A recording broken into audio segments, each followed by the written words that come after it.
Okay, let's talk about how you classify numbers. Numbers can be either rational numbers or irrational numbers. Now, notice all of these numbers are called real numbers. Then we break them into two parts, rational or irrational. Let's start with irrational.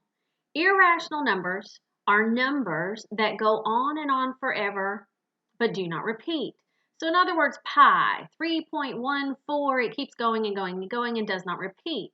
If you plug in square root of 23 in a calculator, you get a decimal that goes on and on forever and doesn't repeat.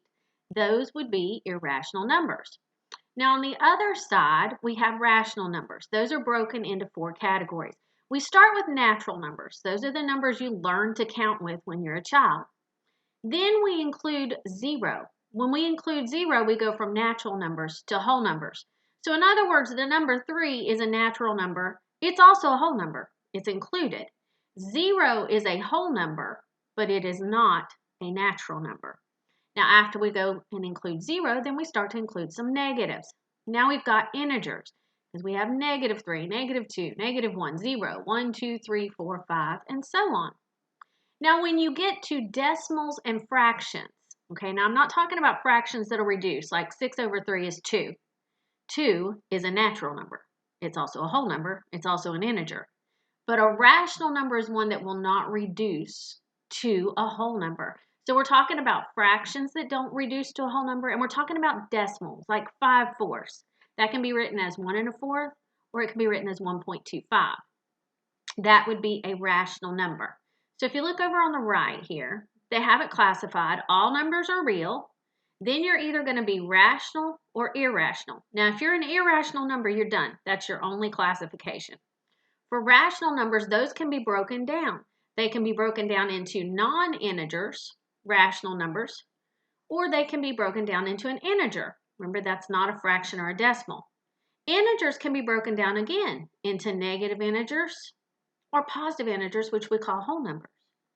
And whole numbers can be broken down into 0 and natural numbers. So let's try this with an example. So it says list the numbers in the set that belong to each set of numbers. We're going to start with natural numbers. So for A, let's start with the numbers you learned to count with. So we have -5, that's not natural. -2/3, no. 0, no, it's close, but it's not a natural number. Square root of 2, square root of 2, if you plug it in a calculator, square root of 2, it's actually going to be irrational. 13/4, that doesn't reduce to a whole number. 5. Now 5 is a natural number. 5.8 is a decimal, so it is not. So our first one is going to be 5. Next, part B, whole numbers. Sorry, I know my handwriting is not great on this. I'm getting better at it. For whole numbers, that's natural numbers. So we're going to include 5 plus 0. Since 0 is in our list, then for whole numbers, we're going to have a 0 and we're going to have a 5. Now let's do C. So for C, we're doing integers. Integers means we're going to include those negative numbers. Okay, so -5 would be included. We are not going to include -2/3 because that is not a whole number. Fix.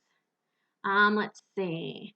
0, that is an integer. It's also a whole number.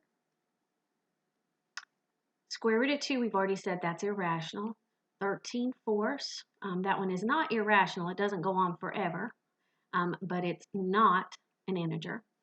5 would be an integer. 5.8 is a decimal, so it would not be an integer, but the 5 would. So now let's do D.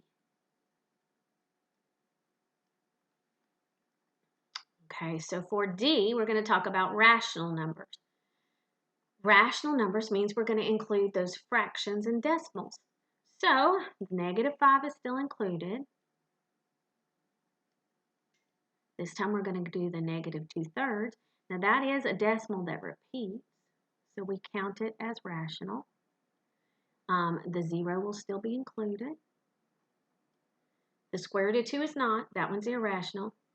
13/4 is a decimal that ends. If you plug it in a calculator and you divide it out, so 13/4 would be in this one. 5 would be included as a rational number, and so would the 5.8.